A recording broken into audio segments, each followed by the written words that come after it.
Hey everybody, today we're working on a 335 BMW hardtop convertible, as you see right here, 2010. And the problem is that the angel eye is burned out.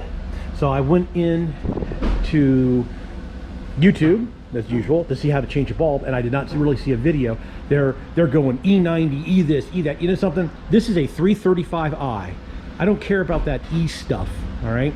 I'm gonna show you how to get to the bulb. So on this one here, it's actually not that bad. There's a little cover right here. If you use a pocket screwdriver, you pop this cover off. Once you get this cover off, the angel eye bulb is this bulb right here. It is a H8. You turn this toward this way and it pops out, and then you can unplug it and replace the bulb. So that is how you get to the angel eye bulb on this car.